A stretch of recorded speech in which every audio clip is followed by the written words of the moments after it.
Mayo in studio, the Gulfcoast Gangster. What it do, baby? What's up, gentlemen? Had to take his hater shades off. Finally made it, dog. We've been trying to make this happen for a while. Yeah, man. I've been doing this for a long time. I've had 33 fights. I'm 29-4 right now. And my amateur record, I fought bare knuckle MMA, bare knuckle boxing. I fought on National Geographic. I fought for Jorge Masvidal. That's supposed to be premiering for Netflix. It's on GameBread, fights.com. Wow. I fought in tough mans against UFC fighters, people that have won in Bellator. I fought everybody in MMA that's on the whole Gulf Coast. People that, like Tan Lee, who's the one featherweight champion, one of his guys, a guy named Evan Freeman. Yeah. Everyone. I fought everyone. Like, that's the thing. Like, I've constantly been tested. Like, a lot of people give me fights and all that, and that hadn't been my career. Like, to start off my career, I kind of give you my origin story. So, like, I was homeschooled until I was, like, 16. And, like, I moved out of my parents' house and stuff and lived with a buddy of mine. And I had a professional fighter kind of raise me, a guy named C.D. Williams, badass dude. But when, like, in that transition, I was like, I've never been to high school. I'm going to go kick football. That's what I decided. And I showed myself how to do it, trained myself. And I got an opportunity to go to Auburn, and I didn't have the grades for it, so led me into a different life. So the same professional fighter, there was a place called Slaughterhouse. So it was like a badass. We're talking about badass underground fucking MMA gym. It's a fucking warehouse. Like, I'm talking about like gnarly shit, some Fight Club type shit. Yeah. And like the old lore was like you'd have to fight to get in there, and underground smokers and shit. And it was a badass gym.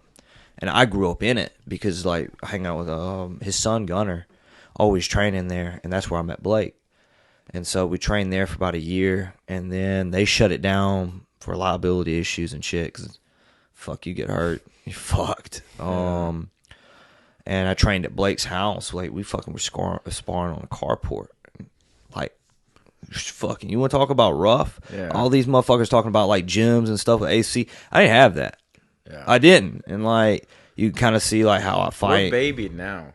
Honestly, it's very God. pillowed up. You know, like they make it the easiest. The fight culture has come a long way.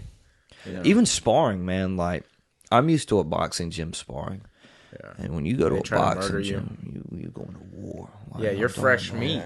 Yeah. Going to war. Head on everybody ready to rip your head off. But like, I'm all about that. And then like, one of the gyms that I'm very fortunate to be able to train at, Hope Boxing, a great guy at the Cannon in Mobile, man named Dexter Sutton, fucking phenomenal dude. This man drove all the way. I was fighting for a belt fight in Lafayette, Louisiana, and he drove from Mobile to Lafayette straight. Never asked for money, never asked for shit, and phenomenal guy, fucking phenomenal. And he quartered me for my Golden Gloves also. Badass dude. But like, I'm trying to look it up now, the rap. So like, a lot of people like rap and think that shit's like a mixtape or whatever. If you're not from Mobile, you wouldn't understand it. So like, we aren't from Mobile, but we get you. Yeah, we understand you. Sure. Dude, you're so unique, and we appreciate you for being yourself, Yeah. Like, I've been around you enough now, I feel like, that I'm like, dude, this is him. It's not like he's putting something on like a facade or anything like that. It's like, this is just... Because some people will think that, like, people see you in the ring and stuff, and they're like, oh, he's just... No, I'm happy. So, like, people don't understand, like, Mobile, Alabama is a violent fucking place. Yeah, like, yesterday, this morning, there was 3 people killed. Prime example, for my job, what I do for a living, I clean up people's mistakes. And they make permanent decisions with permanent influences on people's lives. Like, I've seen people get executed. I've seen people fucking shot. I was driving to the fucking hospital one day. This is Easter Sunday. I'm just bebopping along in the back. And pow, pow, pow. Whatever. Fucking the hospital's in the hood. It is what it is. They killed a motherfucker on campus of the hospital. What? 2 minutes before I arrived. Damn. Shot him dead on the fucking helipad. Telling you, bro. And he was coming to finish the job because 2 other people got shot, and he was coming to finish the job. Damn. And his family saw that shit, and they schwacked his ass. I just... Jesus. Like, you want to talk about intense, like I'm so jittery and shit because I'm dealing with, like, an adrenaline dump constantly. Yeah. So, like, I've pronounced 4 people dead in one day before. You want to talk about an emotional roller coaster? Fucking you going with like this super high adrenaline dump and then low and then high and then low and then high and then low, and then you get someone from the ages of like say 25 to 35 and you roll up on scene and you fucking he went like you're hearing it on the radio like one unconscious, one down, one possibly in cardiac arrest. And you're like fuck me, and you get there and you hook them the pads. You pop them real quick, and if how medicine in theory works, if you defibrillate them and start CPR within like a certain time window, the chances of getting them back is really good. So I've popped them 3 times now. I'm like, yeah, I'm getting this motherfucker back. Yeah. Fucking shoot the tube. I'm the only paramedic on this call. Fucking shoot the tube. We drill him. We fucking start fucking slinging drugs. I'm like, I'm gonna get this motherfucker back. We're driving to the hospital. We get there, and I'm sitting there watching, like, when the fuck are they gonna, like, when's it coming back? When's it coming back? And then you're starting to get mad now, because the 20-minute window is coming. And you're like, what the fuck? You start thinking in your brain, you're like, did I fuck something up? What did I do? I did everything. I slung the whole fucking drug box at him. I did everything. And he threw a massive clot. Gone. And you're just like, fuck. Yeah. And that's every fucking day. And a lot of people forget, like, I was a paramedic during the pandemic, and I was a fireman during the pandemic. Yeah. And now I went through 2 fucking pandemics, saw fucking some horrendous type shit, some fucked up shit. Yeah. But, like, you know, that's what I signed up for. Yeah. I ain't gonna bitch about it. That's what I signed up for. That's what me as a man, I said, I'm willing to go do that. I'm willing to go, you know, put my life on the line. And then, like, you know, talking about, like, the pandemic, man, me and this nurse lived together, and she had, like, a compromised immune system. And when it first hit, like, I wouldn't go home to my family and shit because I didn't want to fucking affect them. So we didn't know how that shit was going to go. And getting to spend that time with her and shit, like, I was like, fuck, you know, I really cared about this person and shit. And not knowing, because she volunteered to be in a COVID ICU, and not knowing she was going to die or not. Like, it was like, very fucking, like, heartbreaking and shit. Because, like, every day I was like, fuck, man, just fuck, you know. I don't know how this shit's going to go. And, you know, I overcame that shit and, you know, kept on training. Was able to train during the pandemic. There was a place in Bala Battery where people all over the Gulfcoast would come and train and shit. But now let's break down the rap. Yeah. So I come from a city called Mobile, a city filled with trigger pullers and killers at will, bodies stacked in the streets because the morgues are filled. So right next to Mobile is Pritchard, Alabama, which is the worst hood in the fucking nation in 2019. Wow. All them people come to Mobile and kill each other. They've all moved out of Pritchard because it's a fucking shithole. It is what it is. Let's be honest. We're gonna be truthful. Let's be honest. And Mobile, Alabama, last year had more homicides per capita in this city than Pritchard. Wow. And there's shit like they don't talk about. Like there's fucking people getting executed because there's a gang war. People don't realize. People getting schwacked every single day. And you think a muffler's going off. No, it's a gunshot, bro. You're just like, fuck me. And now it's kind of normal to a degree. But, like, it's a fucked up city. Very, very small town politics. Dirty shit. Yeah. So how much of the shit that goes down in Mobile are they actually, like, putting in papers and posting about and, like, letting people know? Like, bro. Not even like maybe 1/8 of like all the gnarly shit that's going down. It's probably just stuff that can help push the agenda.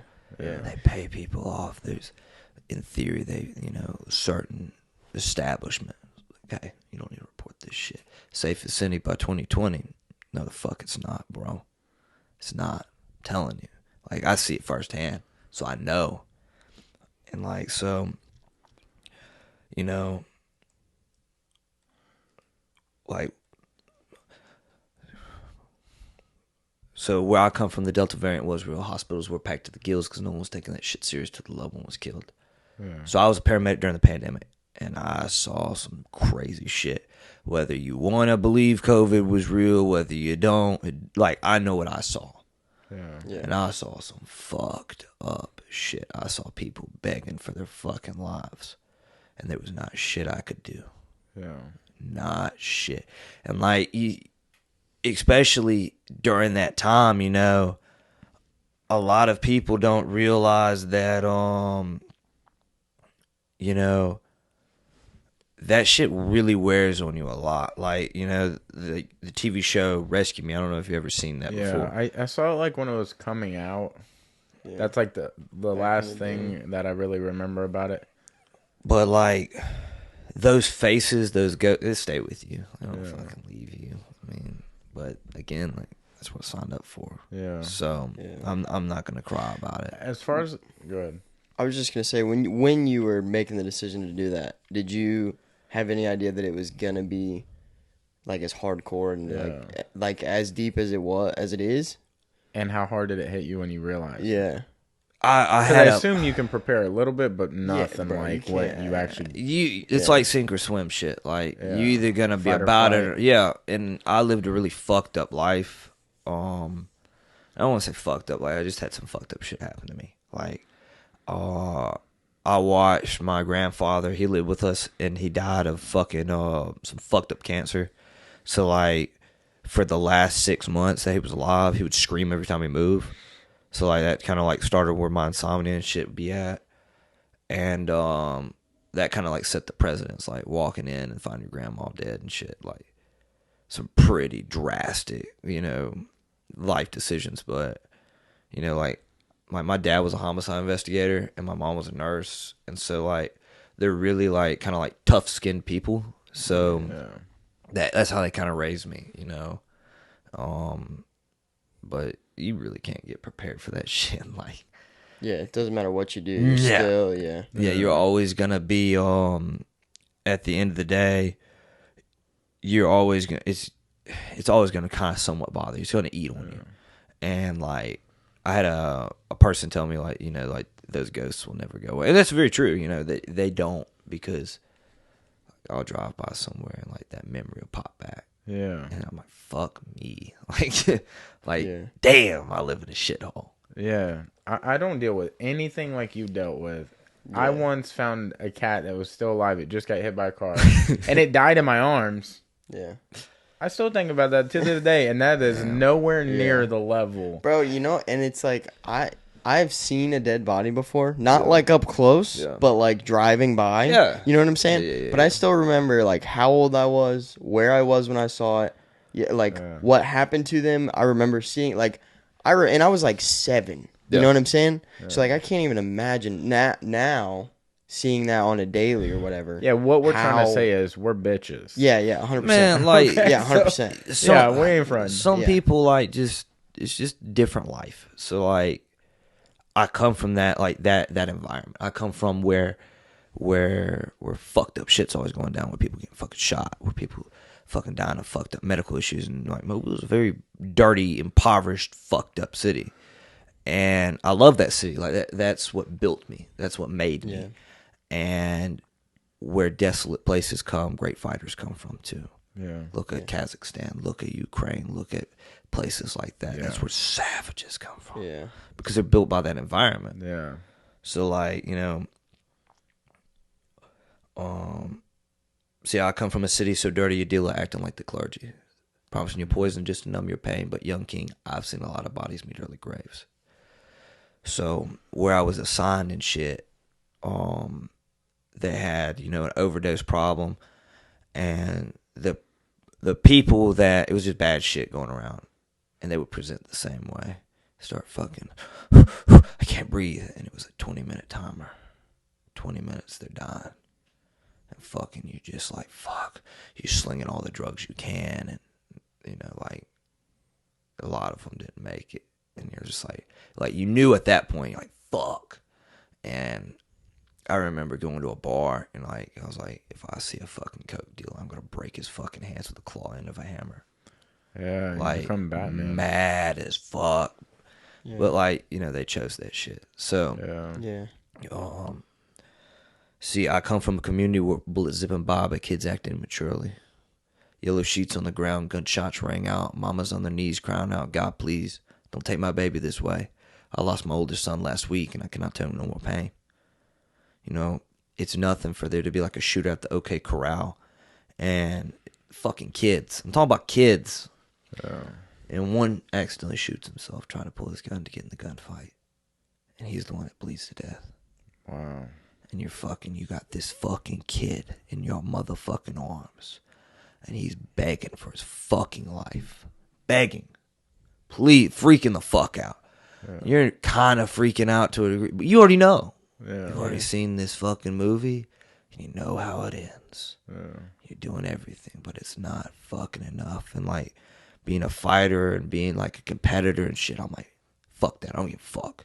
Let's drive faster. Let's do better. There's nothing you can do. And you just watch their eyes glaze over as they go into another life. And you're like, fuck. And then it's not like that's the end of the day. Yeah. That's 9 a.m. God, we still got 17 more hours. Yeah, you still got the rest of your fucking day. Could you do 24-hour shifts? 24-hour shifts. God bless. And like some days it's, you know, it's pretty chill. Some days, but I'm at one of the busiest days. I've been at it on a busy truck for over 3 years, like fucking horrendously busy. So I don't sleep, like, and that's why I'm like geeked up on caffeine all the time. Yeah. It's because, you know, I'm trying to like somewhat recover, like trying to like make it by and shit. And then a lot of people don't realize like your adrenal glands, when you go through that, you're just fucking getting an adrenaline dump and an adrenaline dump and an adrenaline dump. And it's like, you know, like fighting, I don't get an adrenaline dump anymore. Like, I'm not trying to like sound fucking tough and shit. This just is what it is because I'm so used to it. Yeah.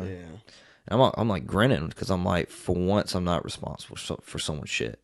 Because like I take care of my like 2 nieces and shit, and I raise them at my crib, and then both my parents are disabled, take care of them and shit, and then I'm responsible for people at work, and then training wise, if I have like people that train with me, you know, I'm somewhat responsible for them and their well being, and so that's the one time I just get to be fucking just me. Free, Free and let go and just fucking embrace the chaos of fighting.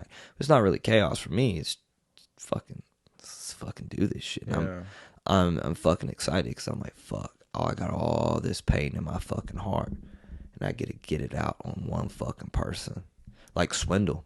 I'm not trying to shit talk him. I refuse to choke that motherfucker out. I want to beat his fucking face in. That's why I hopped up, soccer kicked that bitch mid in the second, going into the third round. Because I'm like, you know, you ain't going out that easy. Yeah. Like, it's just, I mean, just be real. Like, you ain't going out that easy. Talking all that shit, I got you. That's one thing I remember, like sponsors and shit. Like, there's a sponsor, and he knows who I'm talking about. Cause he was talking all this shit about Swindle. You know, saying I was going to get knocked the fuck out. And I DM'd him after I beat the shit out of Swindle. I was like, what now, boy? So when I see you, I'm a check. Because that's how it is in Mobile. Like, especially, like, respect and stuff. Like, people can't be, like, disrespectful. It's just not how it works. Yeah. And, you know, I might grab, oh, bro. The Swindle fight. This is how crazy fucking shit be. That week, I stayed with a buddy of mine, and in that same week, I saw a dude get stabbed. That was that fight card? Fuck September 24th? Yeah. Saw a dude get stabbed, almost throat cut, and had to run out. I was smashing this chick and had to run out. Fucking big-ass party, naked as fuck. Chill the fuck out. Calm the fuck down. And fucking throw the dude out and went back to doing what I was doing. And the next day, someone got beat up, jumped, fucking had to run out again. trying to just, smash again. Fucked it up again. I was like, God damn it. And then the night before, a friend of mine's car got shot up in that parking lot. And then, like, they called a bunch of people and stuff. I'm about to kick open their fucking door, like 40 people, and we're going to ransack that place. It was bad. And I was like, what the fuck? I just want to, like, sleep. I got to fight in the morning. And so, like, just that crazy dynamic, like, like, fighting shit. I can be real. Yeah. And, like, someone be disrespectful. We had a dude at a party, want to be a little cunt, and I was like, I'm going to wait till you're sober, and I'll deal with this. And cleared my buddy's living room out. I had them all them little fucking witnesses in there. Grabbed that motherfucker, and I started strangling him. And I drug him to a fucking pack of Keystone Ultra, like Keystone beers. Started popping them and waterboarding them with them motherfuckers. I swear to God I did. I got video of it too. All right. Don't incriminate yourself. Like, okay. I'm just being real, like that. But you had to get respect. Yeah. Like, a lot of people don't realize that. Like, I don't put up with that shit. Like, I might brush it off and stuff, but like, I'm like, I'll slap the fuck out you, right? Yeah. Like, it comes to a point, yeah. Yeah, like that's just. I mean that, but that's me. Like. And you think that a lot of that stems from growing up in Mobile and like around that kind of shit is like, if people disrespect you, you got to show like, yo, motherfucker, like this is what's up. Yeah, especially like I hung out with like some fucked up people like early in life. Like we called ourselves the Fellowship of Alleged Felons because everyone caught a felony except me and another dude. Now they're all married and grown up and shit, but all of them, and not like just normal felonies. Like one caught a bomb threat. One got 17 counts of federal narcotics trafficking on a military base. One got inciting a riot, assault against a police officer. Now, all these people were cleared of their charges, and they never got permanently a felony on their record through plea deals and shit. One was facing 122 years in prison. Yeah, like, some rough characters. Yeah. And I'm the only one who was, like, not arrested because I wasn't that fucking stupid. Like, but still closest friends in my life, like, fucking, those are my ride or die people. Like, those are the people I could call and have called. And some of them come to my fights, about 40%. I could just be like, come on, bro. Let's we got to do bad shit to bad people. Cool. Whose call we're taking? Yeah. Those are the type of people, like, know. But, like, back to the rap, so, like, yellow sheets on the ground. So when you pass away, that's what I put over you. I put a lot of them motherfuckers over people. A lot. People freak the fuck out when you cover people's faces up with that shit too. Yeah. And it's different. Like, it's just a different fucking life. And you're just like, damn, why the fuck? And then like,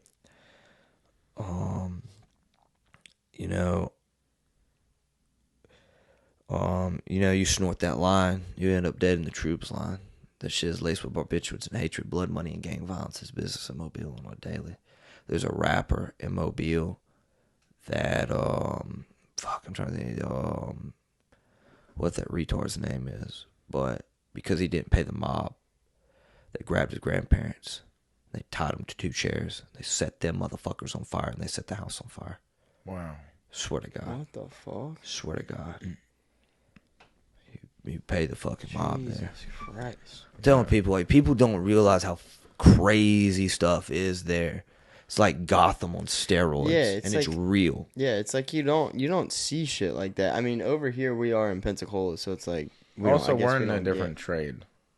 Yeah. I mean, you're in a kitchen, I'm in a retail store. I guess we don't see. We're not gonna see the shit he sees. Yeah, I'm sure bad shit happens here, but like probably not on the level. Yeah. But even then, we're disconnected from it. I think bad shit happens in Pensacola too. I don't think a lot of the stuff too, like you're talking about, like Inslee and stuff like that. When it gets deep over here, I don't think they put a lot of that shit in the paper either. Fuck like they don't want. They don't want to. Yeah, they don't want to.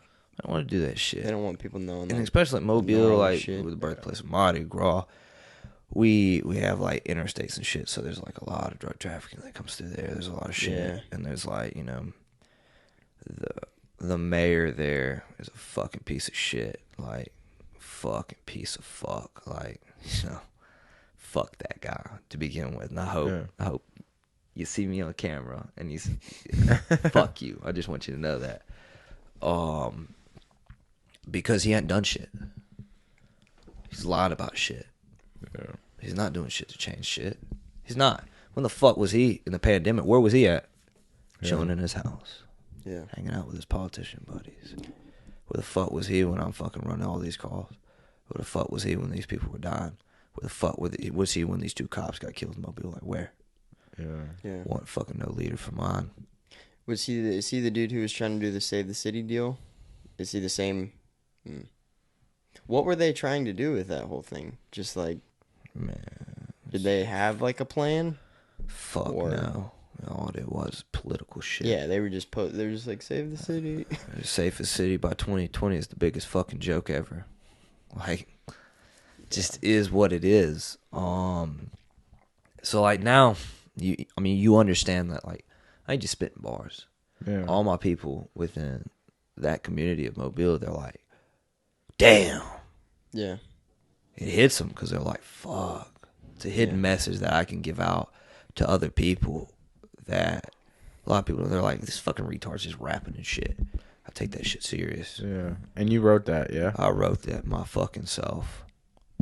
That seems more like, it is a rap, but it seems more like a coat of arms, like yours. Yeah. You know, like a playwright to a war. Yeah, and like, or some shit, you know? Even or a playbill. And it's super detailed. Even like the Roll Tide and Hell Yeah, that comes from Jesse James Hughes. Jesse James Hughes was a badass boxer, bad as fuck. Yeah, are you related to him? No, so okay. He was murdered right before he was supposed to fight Felix Trinidad. Yeah. So he got his big fight and he got murdered. He got fucked. Now it's debatable whether the management team did it or the mob did it, or they were aware of it. Oh yeah, the mob did it. I mean, that's without a fact they did it because he didn't pay his dues. That just is what it is. He didn't want to pay his money up. He told them to go fuck themselves. They schwacked his ass. It's just how it is. Like in 1967, a news reporter named Arch McCabe was shot in front of the fucking press register, broad daylight, 5 p.m. in the face, shotgun blast to the face. They walked up to his car and executed him. He was about to leak that shit that I'm talking about. Damn. Hey, that's how it is. Like the Mobile's always been a small city because it's like small town politics. You don't want no fucking big government getting that shit, man. Yeah. So, dude, Mobile really is like Gotham. Fuck, for real, dude. The more you think about it, you're like, the more you talk about it, it's just like people are so slimy and like and there's good people there, but there's a lot of messed up stuff that goes on at the top. Yes, and like I don't fucking care about them people, man. I'll roast them. I'll even roast them in my neck. Like I already got a whole nother rap just for that one dude, and I'm gonna call him out, you know, because like that fighting. The reason I got into fighting, right, was like all my family are cops and first responders and shit, and I come from like a very long line of police. And it's hard to see your dad who devoted 30 years of his life protecting the city. He was a cop in the fucking 80s and the 90s. Yeah, the 80s when shit was real, bro. When shit was real. Yeah. And cameras really, people getting away with fucking murder. That shit's no joke, bro. So while that was going on, when he was a cop, they didn't have pepper spray. They didn't have tasers. They had their hands, a nightstick, and a gun. They didn't have radios. Yeah, bro. Damn. Yeah, that shit was fucking. It was You're real. On an island then. Yeah. By yourself. Fucking doing work, and you couldn't like just fucking like. Police get a bad rap because like abusing people and shit, and like that's just because some fucking dude got bullied in high school and he was a fucking cunt. He's just a cunt human being that scored a job as a cop. Yeah. Because how you control a community is you get respect from them. You give them a favor. Hey, man, you got this dime bag on you. Throw this shit out. Go take your kids to school. Yeah. That's how you do shit. And you be respectful. Now, every once in a while, you have to put the hands on somebody and thump them a couple times. It is what it is. You playing a grown man's game. There's consequences for that shit. Yeah. And to see a man devote 30 years of his life to that, and then a city come back and say, fuck you in retirement. Fuck you on benefits. What? That's fucked up. So fighting is my platform to be able to fight for first responders' rights across the whole damn country and be able to say, hey, it's just messed up. Yeah. Because, like, you think about it, you get your money's worth, right? If you go to McDonald's, you expect to get, like, a meal from McDonald's. If you go to a 5-star restaurant, you're going to pay 5-star restaurant prices. Yeah. Same thing with police and fire. Why the fuck would you get somebody who's super educated? Why would they want to be a fireman or a cop? Why? Why would they want to? They have $30,000, $40,000 in student debts. Why? So what you're getting now is you're getting a few good people. You're getting real big shit bags, or people with low education, or people who don't have fucking common sense. Yeah. Because they're like, this shit don't pay enough, and a lot of us aren't doing it for the money. But you got to be able to pay for take care of your family at the end of the day. Yeah. So, that's, one of those things. So that, seeing that firsthand, because, like, I grew up poor as fuck, man, being a cop's son. Like, fucking, I remember the time of my life was going to Blockbuster, getting one movie on him working an extra job and eating beanie weenies and Vienna sausage in the car, and I thought I was fucking a king, bro. I just didn't realize I was that poor. And you have no gauge for what life is. You're just like, this is fucking great for me. Yeah. Everyone was poor. Where I come from, everyone was poor. Like, I live technically outside of Mobile. I live in a town called Wilmer, Alabama. And I claim Mobile because, as an adult, that's where I live now. But Wilmer's a fucking wild place, bro. Like, we have a tiger from the Tiger King in our zoo. Swear to God. Look at the map. Wow. Fucking, when Katrina hit, half the animals got out. There was chimpanzees running around Wilmer for like years. Wow. Buffalo got out. The police had to kill it because motherfuckers fucking shit up. Yeah. Talking about, but it's a wild place, right? Like, and the wild people come from there. But I mean, that's why I fight, is to give them, and I enjoy it. I enjoy fucking somebody up. I'm just be real with you. It's fun as fuck. And to give them, a platform to be able to say, hey, let's go after this shit. And let's get better benefits and pay. Stipe Miocic is a fireman, and a paramedic in, I think Cincinnati or some shit like that. Yeah, Cincinnati, Ohio, yeah. But, I mean, it's just one of them things. And then, like, when I started my MMA career, right, I went to this gym called City Port. We all know where it's at. I don't want to say the name because I don't want to get sued. But this fat man, right, we all know the fat man who wears glasses. A piece of shit. He really is. So, all my losses, besides one boxing, with him, because he would set me up to fail. And it's known. This is a known fucking fact. He would set me up with fights I had no fucking business being in. Like, me and Juan fought at one point, and that was like a test, and I failed that test. I folded like a lawn chair, and it sucks, and I give him all the credit for that. He was the better man that night. And there was a lesson I had to learn early on because I was a young kid, and I had to learn from that shit. That shit ain't going to happen now. We'd be fighting to death. Yeah. He's a great fighter. I'm a great fighter, but that's just one of those things. If coming from a shithole environment like that, you're either that guy or you're not. A lot of people want to talk about, like, I'm the conqueror, I'm this, I'm that. No, you the fuck you're not. You didn't live that life. Yeah. In the ring, Teddy Atlas calls it the chamber of truth. You get to see what someone truly is when they're tested. You get to see their life experience. You get to see, and that's why I love this sport, because with all the fucked up shit that's happened in my life, I get 9 minutes, 15 minutes, 36 or 25 to show the world and put everything in its place for one moment, and make everything right. Even if it's for a night, That's the true magic in it. And you have a lot of fighters that they get gimme fights and they get this and then that and they're building their record and all this shit. And I'm like, what the fuck, man? Padded. Yeah. Hey, it'd be like that. And then you have people that fucking have 3 fucking fights and they're like, I'm gonna go pro. Why? Who the fuck have you fought? Yeah. And then when you fight a real one, they fuck you up, you retire. Yeah. It's crazy too, like when you're heavyweight, they don't even want you to take a lot of amateur. As a heavyweight? Yeah, like sometimes they'll just fucking. Well, there's a skill disparity they'll let you take one or that. two. Yeah, because you got a puncher's chance. Your weight, like. Yeah, but again, like. Heavyweight, like lower level, y'all got to be super skilled. Well, like you think about, you can't rely on intangibles like power or heart or shit like that. You have to you rely on skill, and it's one of those things where, like, I've had a very long amateur career. I'm still gonna have I'm gonna be an amateur probably 2 more years. Probably gonna have 70 fights before I turn pro. And most people are like, what the fuck? It's the little fucking fights. And I'm like, I want to get tested.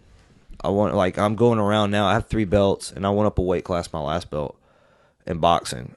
And, like, my last boxing fight, my hype man was my corner. Yeah. I didn't have no fucking corner. We're also at one of the fights you were supposed to win a belt at. Yeah. Which should have won that belt. Which weird that you didn't win that belt. I got robbed, bro. We were commentating where we're like, well, that was that was a landslide. Ref raised my hand. Yeah, no, everyone thought you were. Yeah, that was the weirdest thing. Yeah. Listen, I went to the commission after that, and the fucking commissioner with the long hair, what the fuck his name is, and I was like, who are the judges? Tell me. Where do they live? I was like, what?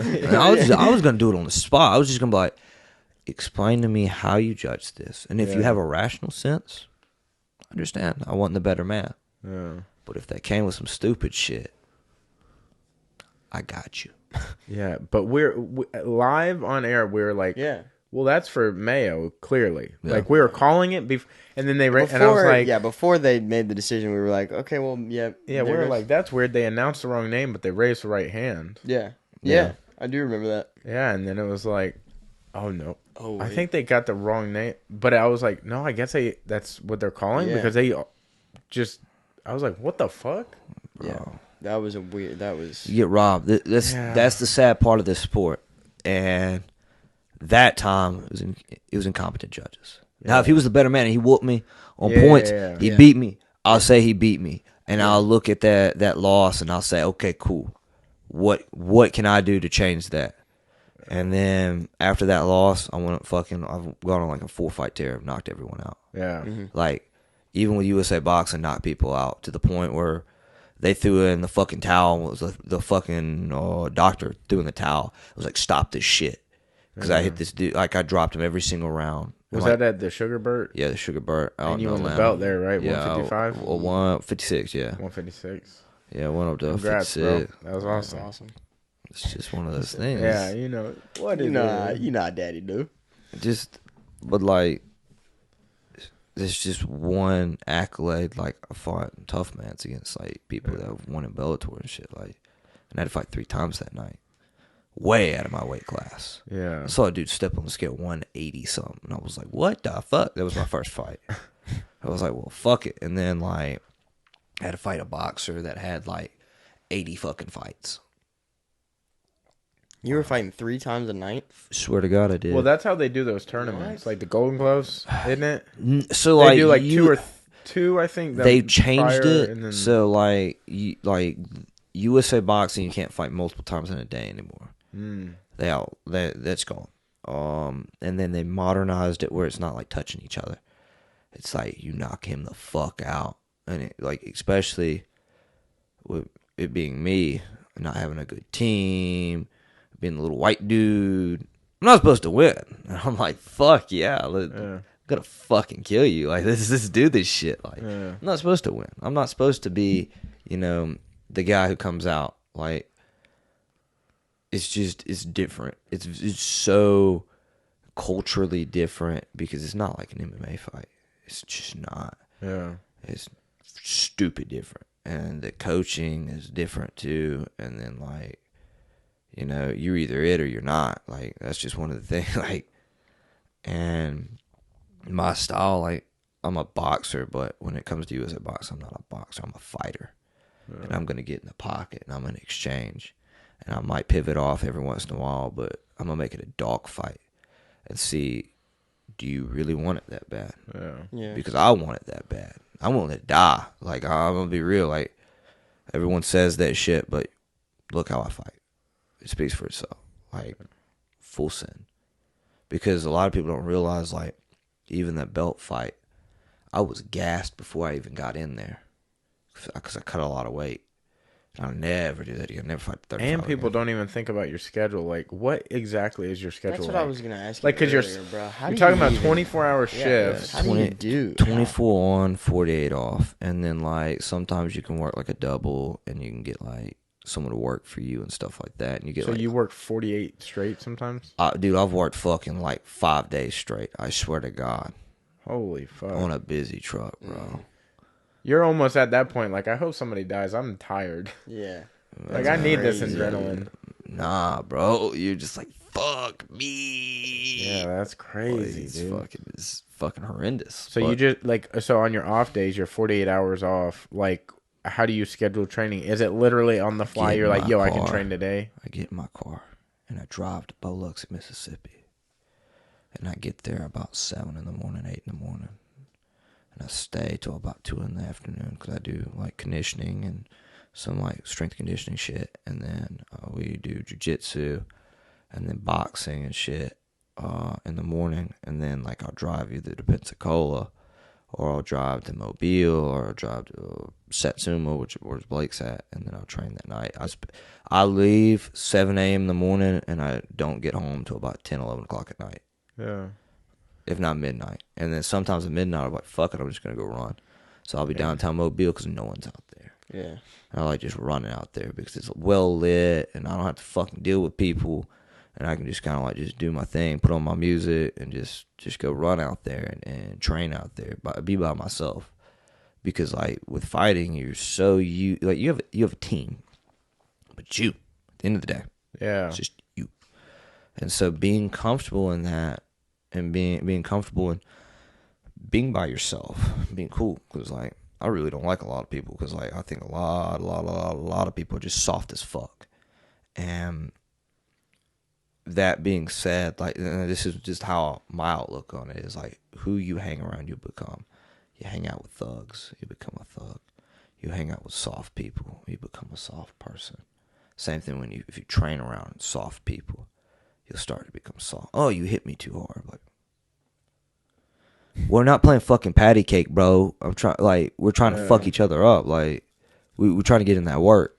And I'm very fortunate. Like, the people that I've surrounded myself with, like fucking Heath Herndon, Brandon Thompson, Brett, savages. And then the people out with Alan Belcher, Jason Knight, Brandon Davis, Tyler Hill, savages. Yeah. Like, that's all I hang around. So it's like, damn, I might actually one day become a savage. Yeah, everyone's island fight veterans or been to the UFC or been to Thailand. Like, everybody's been training, like, literally all over. Yeah, like, and that's the opportunity is, like, you know, like, I train a lot with Jason Knight. Like, that's, like, my homie because we're the same body build. And, like, he's about to have a big fight for Eagle FC. Yeah. And, like... he's already had one with them? This is the first one. Oh, maybe it was the announcement that he signed with them. Yeah, he just signed with Eagle, and I've been helping him like hold pads for him and shit, get him ready and shit, and like training with him. Like, that's a gritty son of a bitch. You want to talk about gritty ass dude? One of the best, hardest, nastiest bare knuckle fights ever. Him and Artem Lobov won. Oh yeah, I know. And I was like one of the training partners for that. Because he went to Blake's and. I remember the first time ever meeting him, I hit him with a jab. I was like, what's up, bitch? Swear to God. And we started fucking sparring. He was out of shape. And I hit him with like a little quick combination. And he hit me with a combination. And it started to be like a fucking slug match. And Blake was like, I've seen enough. Seen enough. We're done. And then by the end of that camp, he was beating the fuck out of me. Still beats the fuck out of me every day. Yeah. But gritty. Gritty, dude. And like, Brock, like, most of his camps, I was with him for most of, like, Tyler Hill fight was there. Most of his big camps, like the Riggs fight was there. I had to change southpaw and get beat up every day. Yeah. And, like, a lot of people forget, like, so SGS, right? So all the shit that I wear has purpose. So that was a nickname that we were given by a guy named Bobby Rivers, who's a 10th Planet black belt in Mobile. Bad Bobby. Dude, cool as fuck. What does SGS mean? So he nicknamed us the Singly Goon Squad because we didn't have a fucking gym, and it was like 3 of us. It was 3 of his original students. We'd go around to gyms, we'd try to beat people up. I mean, we were dead ass. Just get working, you know, because we had nowhere to train at before we trained at his house. And I'm the last surviving member of that. Like, Blake beat the fuck out of me. Kind of still does. Kind of beats the fuck out of me. But, like, not as bad, but beat the fuck out of me every single day. And Brock would beat the fuck out of me, would drop me every day with a body shot, every day to the head. I mean, fucked me up. But, I mean, made me a decent boxer. So, I mean, like, and he was learning how to coach, too. And it was an experience, bro. It was an experience. I'll never have a coach like that. Like, oh my fuck. Yeah. And, like, Blake's probably one of my closest fucking friends. Like, close as fuck. Like, kind of my, my father figure in the sense of, like, I shoot shit to him, and I'm like, yo, it's kind of what I'm dealing with. And he's like, give me some advice and shit. Yeah. But, like, who you train around, you become, Training with a badass boxer, become a badass boxer. Yeah. You train slick jiu-jitsu dudes, you become slick jiu-jitsu dudes. But, as far as your future, because you train with really good MMA guys, really good boxers, good jiu-jitsu. What is your future? Do you want to be a boxer or MMA? Or there's 2 real belts in the world. There's only 2 real belts. Okay. The UFC and the WBC. I want to be the first person to ever have both. That'd be sick as fuck. Why not? Bro. Why the fuck not? Why not? Yeah, like legit ones, not like ones made for your fight. Yeah. Like the Conor Mayweather fight, they made like a fake one. Yeah, Conor, but you're still a champion. You're still undefeated. But it was like the money belt, I think is what it was called. Yeah, but it's still a real belt. But it didn't happen, is what I'm saying. Yeah, I mean, it is. So it's still available. Fuck yeah, it's still available. But, like, that's the thing. Like, and how old are you now? 23. Dude, you're so fucking young. So. Young, bro. And this is all, like, I've dedicated 5 years to this. Like, 5 years. And now, like, I have to train twice a day. It's not a fucking choice to me. I'm like, this is what I do. This is what I've set out for. And this is what I'm going to do. Like, I switched to boxing because a bunch of people pulled me aside. And we're like, yo, you have a chance of going to nationals for boxing. And I was like, nah. And they're like, think about who you spar against. Like Keon Keys, who went to nationals, Debo Tavares, badass boxers out of Mobile. And Debo's in the Alabama Hall of Fame for boxing. Like, bad son of a bitches. And I hang with them. Now, I never get the better of them, but I hang with them. And it's like, fuck, I could, because of my style of, like, most boxers, like, if you grip on them and shit, they'll fold. And, like, I'm starting now getting my man body because I jumped up to 55. And, like, I'm thick and I'm not cutting no weight. And I'm hitting people like I'm thick. And I'm fucking be able to shove them around and bully them and fight like Vinny Pazienza and be slick enough like Roy Jones Jr. So they think I could go, like, a decent way. And I'm like, fuck it, why not? What's the worst I could do? Get exposed. Yeah. It's not getting exposed. It's a real test. So why not go out there and get a real test? Why not, as an amateur, you need to learn those things. You need to learn, like, okay, like, there's huge lessons, and some people can't afford that because, they turn pro too soon. A lot of people are looking at, I'm going to get paid, and I'm going to make, they think $500 is a big fucking amount of money. I've been poor my whole fucking life. $500 ain't shit to me. Fuck a $500 check. I want to make a $5 million check. Yeah. So when I can go pro and have a following and have those things where I'm able to make a good amount of money, that's when I'll do it. Yeah. And when I'm ready too. Yeah. Because everybody's goal here, and I'm not trying to shit on all these local MMA fighters. but was to make it to the UFC. That was it. No one was like, fucking, I want to stay in the UFC. Everyone was like, I just want to make it to the UFC. Yeah. I just want to make it to the UFC. I just want to make it. Because that's all they could see. Yeah. And now I'm like, damn, they made it. I'm going to stay. Yeah. So how do I do that? You get around these savage-ass people that are fucking you up. Like, you want to talk about feeling like belittlement? Every time I roll with Heath, I feel like a little bitch. I do. I feel rolling with him. I'm like he's very good. Oh my God, Heath Herndon is a fucking savage, and he's a savage here too. Like it's also like not just skill but mentality. Like I want to be around fucking real people, like with that samurai mindset, with a mindset of like we're here to do battle. And some people are like, it's just an amateur fight. No, the fuck it's not. Yeah. It's not just an amateur fight. We're going to war.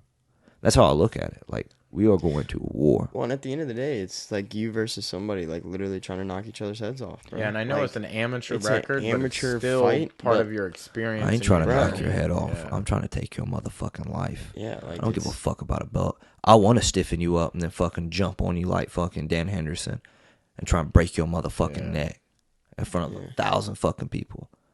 I want that shit because you're gonna do the same shit to me. Yeah, it's not something you wouldn't like. And Dan was cold for that because he made that his logo.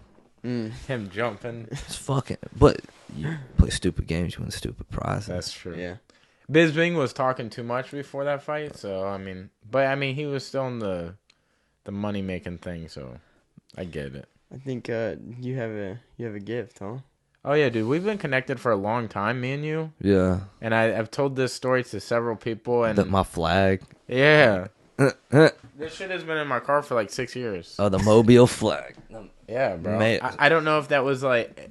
I was cleaning up a venue like after you had fought, and I was like, who the fuck's flag is this? And I was like, I don't know. I'll keep it, and if I hear about it, I'm bound to find the person. Yeah. It's got my name on it. What are you talking about? Does it? I've never unfolded it and read it. It's got my name on it. I think it was like... It does. Wow, it really does. Retard. Damn, bro. It's got my name on it. My bad, guy. Dude, I've never unfolded it and read it. I just was He's been walking around with it on his bag. He's like, damn, this shit's tight. I think I've told Blake a few times, and Blake's like, oh, yeah, that's Josh's. Yeah. And I was like... Well, that's my family crest. We're the only family in all of the fucking UK that has crowns on their crest. Oh, wow. Because, like, the history behind the Mayo family is, like, 1066, the Battle of Hastings. William the Conqueror had us on, like, his right flank and shit. And, like, we weren't, like, a bunch of punk bitches. We fought, like, savages. And that we were, for, like, 1,000 years in the British military and shit. Like, just fucking people up. Yeah. Yeah. Well, that continues. There it is. That is. Yeah. Stay going. It does. But going back, like, training around softer people, you know. There was a gym inside of the Mobile area. We all know what gym in which I speak of. Okay. Where I used to train at before they banished me for an alleged bare knuckle fight. But listen, fat man, you kicked me out because I had a bare knuckle fight, but you have Blake Anthony still training there. You're a two-faced bitch, and I want you to know that. All right. I'm just saying, like, let's be real. Like, we're being honest, right? Yeah, put it out there, bro. Like, if that's the reason you kicked me out, which thank God he kicked me out because it made me who I am today. Yeah. Fucking Masvidal gave me a badass nickname, the Gulfcoast Gangster. Yeah. Yeah. Like, that's a fucking badass nickname. All right, bet. Yeah. And then I get like, you've seen the fight. I don't know if y'all were there or not. We weren't there, but I've seen the fight. It was brutal. You should have multiple nicknames. Like, you should have, like, that should be your main one, but you should also have, like, aliases, like the cleaner. The cleaner. Man. I mean, it doesn't rhyme with your name, but it's like, that's a that's a good one for you, dude. That's the eraser. No, this is like, it's all cheesy and shit. You know, like, but the cleaner in the mafia is like, you're going in there. Like, you started off saying, I clean up people's messes. I do clean up. You make the mess and you clean it up. Like, you the cleaner, dude. Hey-o. I ain't a part of the mob, bro. I'm not hands off, dog. Allegedly. Man, like, yeah, I mean, like, the Heath and them call me the Mayo man. Yeah. like the synonymous nickname in Pensacola, and then like my training partner saying just know me by Mayo, which just is what it is, Yeah.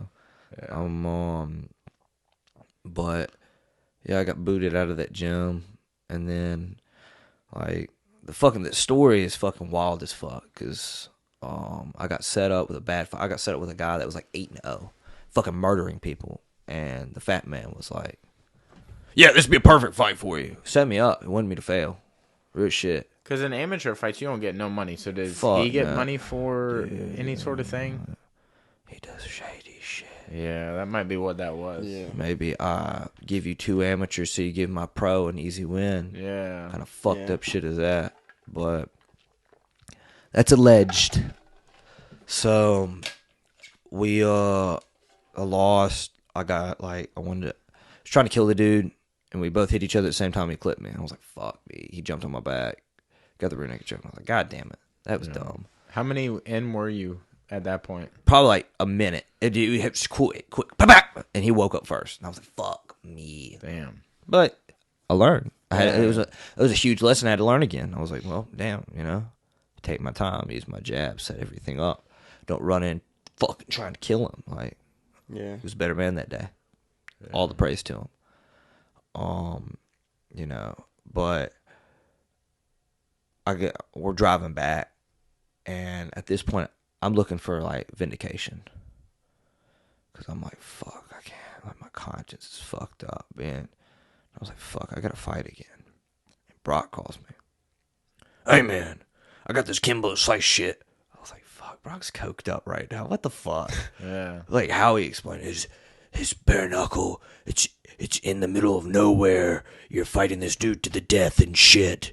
I'm like, what the fuck? You're fighting for Jorge Masvidal and Netflix. All right. No, you got me. I was like, whatever. So I go to the gym and I go run, and Blake calls me. He said, this is a serious opportunity. Mm-hmm. He was like, you got to make a decision as a man what you want to do with it. And then he called me back and said, well, you shouldn't do it. You shouldn't do it. You could get hurt and all this shit. And it was about a week went by, and it was the day of. And so I got to give a little more backstory to that. Pause in the story.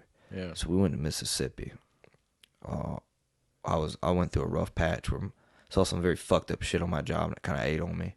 And I was drinking a lot and shit, and like, so we went to this party in Mississippi, and it was me, my mitt man, and my strength conditioning coach, and these 2 chicks. And my mitt man said some stupid shit to this dude. And I was like, what the fuck, man? Like, what the fuck are you doing?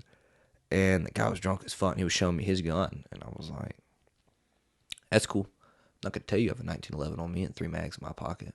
Not going to tell you that shit. I don't know what the fuck you're thinking.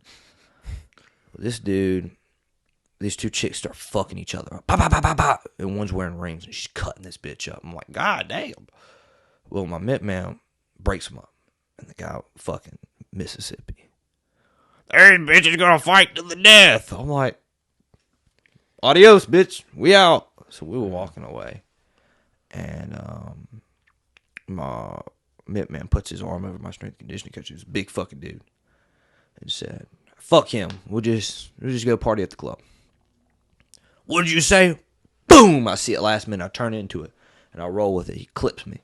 This dude's a big son of a bitch. This dude's about Coleman Young size. Wow. Fucking huge. Boom! Hits me. And they said I paused for a second. I just had deja vu. I was teeing off on straight punches. His head rocking back and shit. And it like dawned upon me, like, oh fuck, I'm in a street fight. Yeah. Oh fuck. And he pulls my hoodie over my head. And I was like, fuck, this is how people get knocked the fuck out. So I'm like feeling for his face and shit. And hit him with an elbow, and I grab him in the Muay Thai clinch and start fucking kneeing him. Like Wanderlei Silva, Rampage Jackson, fucking kneeing the fuck out of this dude. And he finally shoves me away, and he rears back, and I just shot a double leg. Boop! Took him down the ground, and start elbowing his fucking face. You know, what I was trying to do was trying to knock him unconscious to get to my gun. I was going to pull it out, blow his fucking ear off, and then shove it in his mouth, like break his teeth off. I'm like, I'm about to kill you, dude. Yeah. Like, you have attacked me, you have a gun, and I know you have a gun. I am terrified at this point. Like, I'm fucking like, fuck. And I'm fucking him up. Well, he's like, please stop, I'm done. And in my good conscience, I stopped, which I'll never do again. Never will do that shit again. His homie ran up and kicked me in the back of the head with a square-toed boot. And the other one kicked me in the back. And I thought he popped my lung. And I was like, fuck, I'm going to die. Fuck me, I'm going to die. And I hopped up. And they said, like, I would just walk towards him like the Terminator. I remember I dropped one dude. He fucking hit a concrete porch with his chin, fucking seasoned and shit. And I was like, well, he dead. Teed off on another dude. Well, he did. I teed off on another dude. And then I had long hair at this point because it was during the pandemic. He fucking puts his hands in my long hair and I grab him by the throat and I'm fucking just hitting this motherfucker. Just teeing off on him. Bitch, get off me. And they let go of me and I'm right next to a trailer. Fucking Mississippi, all right.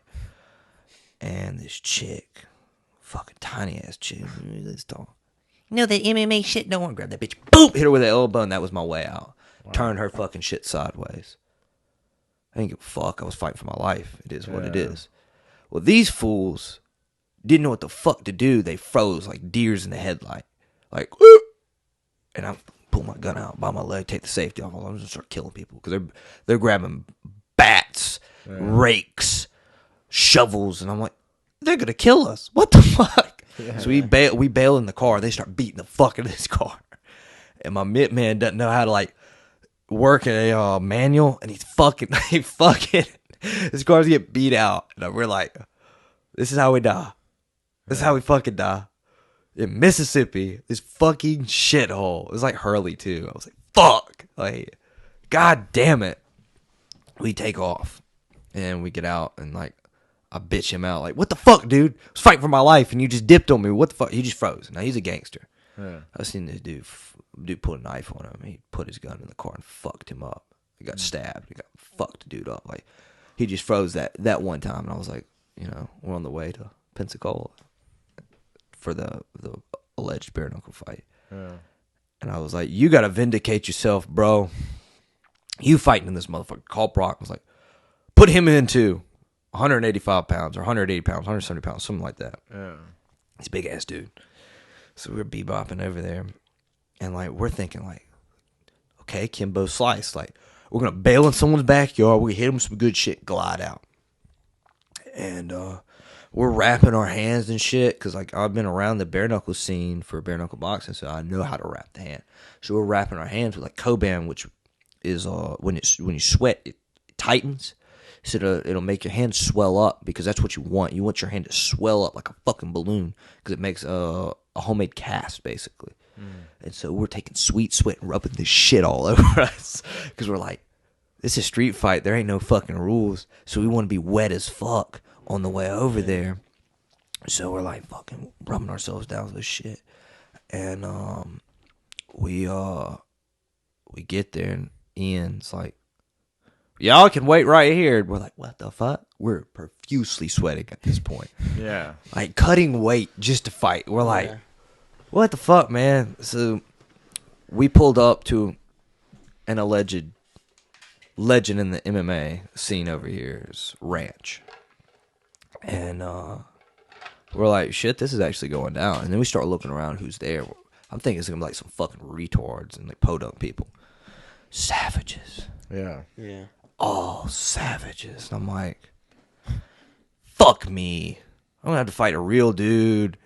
Like a real killer. And I'm just going to get cut up. And this is going to be fucking raw. Like, it's going to be a fight. No less. But I'm just like, damn. It's going to be rough. And I've just prepared myself. Like, so one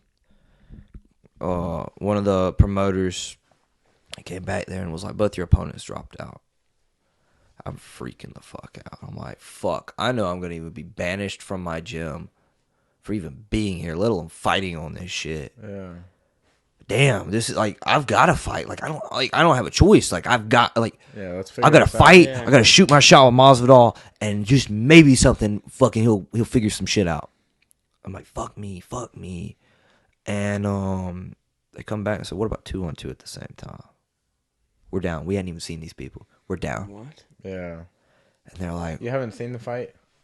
I don't think so. Dude, I mean, it's pretty one-sided, but it's aggressive. Bruh. It's aggressive. He gets done with his guy, and he's like, I'm going to come help you out. Damn. So they're like, there's no fucking rules. So I'm like, okay, cool, whatever. And I'm wearing my little skater boy shoes and shit.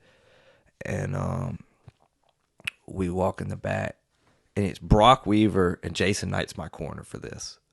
Because they were just there. Yeah. And I was like, well, this is the perfect fucking corner for both of us. And we see him, and the dad's like slapping his fucking face and shit. And I was like, damn, that's a big son of a bitch. And I looked at Travis like, you're just going to have to hold him. Yeah. That's all you're going to do. Just use your boxing, get taken down, and we'll deal with it. Like, we'll just deal with it. And we'll take out the son, we'll jump the dad. We've done this before. Yeah. So, like, we're sitting in there, and Jason's, like, trying to hype me up and shit. Like, man, this ain't no boxing match. You got to kill these motherfuckers. And I'm like, okay, I get that. We're about to die. Like, I'm cool. We're chilling. And when Masvidal got off the little party bus with a bunch of people, I was like, this shit real now. Let's fucking turn up. Yeah. Oh, we're fucking shadow boxing, getting ready, getting warm. And the fight starts. Kid does a leg kick. Catch it. Boop! Drop him. Yeah.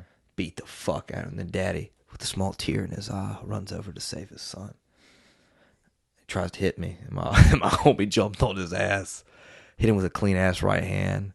And he ran to the corner and died in the corner. And I beat the fuck out of him. I'm talking like body shots that you were like, oh, he's never going to breathe the same again. Because his homie's holding him. Yeah. And he's just throwing full power body shots. Damn, boy. So I dropped the son again, right? And I dropped him face down. I remember Jason saying, fuck, are you going to kill him or choke him unconscious? And I was like, well, fuck, make a joke. Yeah. And he taps, and I hop up, see the dad, and I fucking soccer kick him like a hoe. God damn, he fucking kicked that bitch. He fucking moaned like a little bitch. Fucking kicked him again. When I kicked him, I've done CPO on people and felt their ribs break. When I kicked that motherfucker off, his ribs broke, and I felt it. I felt it, bro. Fuck, and I was like, boop, did it again. I hit him 2 times with my fist. I was like, fuck this shit. So I started elbowing it. Every elbow was popping a rib. Bing, bing, bing. And then I kneed him. Yeah. And it was called a flailed chest segment. It's like one paradox move. Knee him again. And I started elbowing him. And I'm like, what, bitch? What you gonna do now, bitch? What you gonna do now, bitch?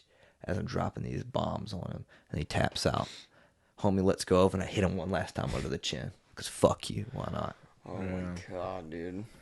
That's crazy. It's gnarly. I saw that. Didn't you post the full fight? Yeah, I posted the full fight. I'll have to show you afterwards. Yeah. It's fucking gnarly.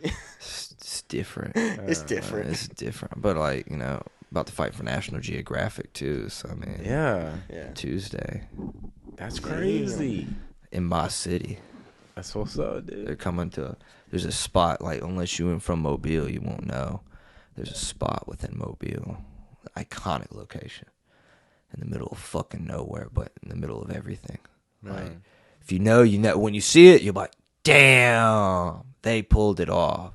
We had to pull a bunch of strings, bro, like a bunch of strings, just to, like, not get fucked with by people. And they're coming down. I'm fighting a fucking killer. Go in there, hit him with some good shit, you know, dump a little mayonnaise in there, and then dip out. You know what I'm saying? Like, oh, yeah, dude. That helmet, boy. I know. That's what I'm trying to get a sponsor from them. That'd be badass to get a sponsor from Hellman. Hell yeah. That would be insane. Yeah, that should be the go-to sponsorship. Next Island's fights, if I knock somebody out cold, I'm gonna put mayonnaise packets on their body. Damn. Mark that kill. Damn, boy. I think you should have went with Miracle Whip, not for flavor or anything, but just for the shirts that you could have made, like Miracle Whip your ass or something like that. You know what I'm saying? Like fucking. I get it. You got to think of marketing, bro. I get it, but like. Or I'm from Hellman's, boy. You know. I don't know. It's kind of one of those things, man. You know, like it is what it is. But like a lot of people, like I'm not very sociable. And, like, you know, people in the camera is probably like, yeah, you're a dickhead in person. Because, like, I don't know people. Like, you think about, like, communities, right? So, like, I don't really make eye contact. But it's very, like, you look at somebody wrong, you might get fucking shot. Yeah. Let's be real. You're gonna get confrontation. Yeah. And then trusting people, like, I'm in my own business. I don't want to talk to nobody. I'm just fucking keep my head down, my own business. Kind of mumble, do my own thing. Turn on my music, just ignore everything. And when I do talk to people, they're like, damn, you're like really intense and shit. And I'm like, I live an intense life, pussy. Like, I'm sorry that you fucking grew up in the fucking suburbs and shit, and your mama gave you tit milk and shit. I'm sorry, bro. Like, quit being a little bitch. Like, damn. Yeah. Like, I'm a fighter. Like, what the fuck? Like, I feel like you get judged, like, by the way you look and the way you walk out and shit like that. But, I mean, getting to know you over the course of the last few years, like, and hearing your story, I think this will help a lot. Like, you cannot, I mean, of course, everyone says that you can't judge a book by its cover, and you really can't, dude. No. Like, some of the coolest people we know have some of the hardest stories we've ever heard. Yeah. And like, a lot of people don't realize, like, my theatrics walking out is strategic. Yeah. In preparation for battle. Yeah. Like, all that shit's strategic. A long-ass walkout song to freeze someone out. So while you're warm, like, you're cutting cold in that cold-ass arena, I'm warm as fuck. Yeah. And you're thinking, you're talking to your coaches, and you don't know what the fuck I'm about to do. Yeah. And then all that it takes is to break your focus. That's what I'm trying to do with these theatrics. Yeah. And then there's, like, to be a superstar, you have to have three things. Yeah, and the walkout, your style has to be interesting. And you have to sell with your post-fight speech and get the fuck out of there. Get the fuck out of there. No follow-up questions. Fuck you. Get up. Get what you have to say. You have 60 to 90 seconds to get off your chest what you want to get off. Grab the audience's attention and dip out. You do it great at all three of those. You know? But a guy pulled me aside. I call him Tutu Man. He used to be a Chippendale dancer. Kind of a sponsor. He's more of we worked together on the police department a long time ago when I worked for the police department. And he brought me in and was like, explained show business. And I was like, fuck. And he's always like, when I have theatrics and shit, he's who I run it by. Like, yo, what you think about this? Bro, I think that'd work. I think that would grab the audience's attention. I think that would incite them in. And, like, most people are like, yeah, that's just a dude from Mobile. Oh, fucking retard. And I'm like, go ahead and let me hear you say that shit to my face, bro. I'll piece you up real quick. Yeah. Slap you, motherfucker. I'm like, what's up, bro? Like, I mean, let's be real. Like, especially in that environment. I will say, though, like, of all the fights I've seen, nobody's done walkouts like you. Like, absolutely nobody's on that level or even sniffing close to it. Like, of course they do the main events and make them a little nicer, but I feel like that's more so from the promotion trying to make it seem like a bigger deal than it is coming from the actual fighter making it a bigger deal. Yeah. Like, the promoter. People know when you come out. Fuck yeah, they do. And trust me. Supposed to be fighting May 28th. Or, May 28th, I think it's the next Islands fights. I think so, yeah. Should be fighting, allegedly. If it all goes through perfectly. Because I was supposed to go to Lafayette, Louisiana. I was going to go up another weight class in boxing just to see if I could do it. Trying to go all the way to light heavyweight was like 176, which I'll never weigh that. I'll like have to like drink 8 gallons of water and eat my Wheaties to even come close to that. But, you know, that walkout is going to be memorable. Like, memorable. But again, like, I take out of my own pocket to do this shit because I don't have sponsors. Yeah. But I'm also, like, not the best at, like, talking to people. Because I'm truthful and I'm real with people. Yeah. I'm not like, hey, man, can I get a little bit of money? Like, I ain't going to beg for shit. I'm just not. I'll do it the old-fashioned way, like Marvin Hagler. I'll do it with these motherfuckers. Yeah. And by spirit and grit and will and fucking gut that shit out. And I'll figure it out. Dude, Party City should sponsor you. I'm saying. At least for the walkout. I mean, this walkout was brought to you by Party City. Saying. I mean, shit. You know, maybe even the promotion could throw me like a couple $100 and I can give me $500. Yeah. That's all I'm saying. If you give me $500, I'll give you a walkout you've never seen before. Yeah. I will give you fucking 15 minutes. Fucking Tyson Fury walkout from I'm talking about yesterday. That was insane. Yeah, what was it? Who was I talking about that he beat? Mm-hmm. That guy. Yep. Yeah. Deontay Wilder. No. The guy who took the belt from initially.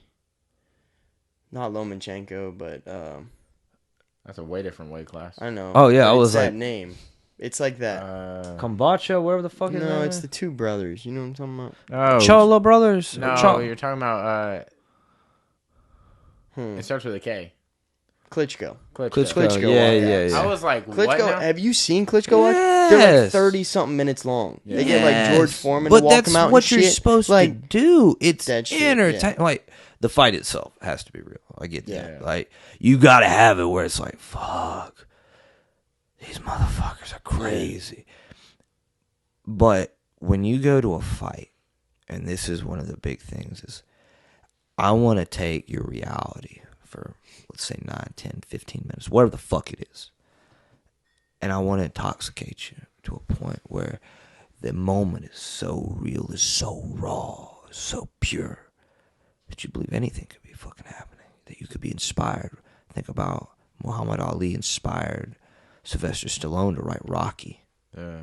Like, that is the cavitation that I want people to bring them in and to lure them in with that, like, and to give them good fights, to be able to give them a spectacular walkout in an amazing fucking fight against an amazing opponent, and then on top of that, roast some shitty ass people within Mobile, and then dip out, Oh yeah.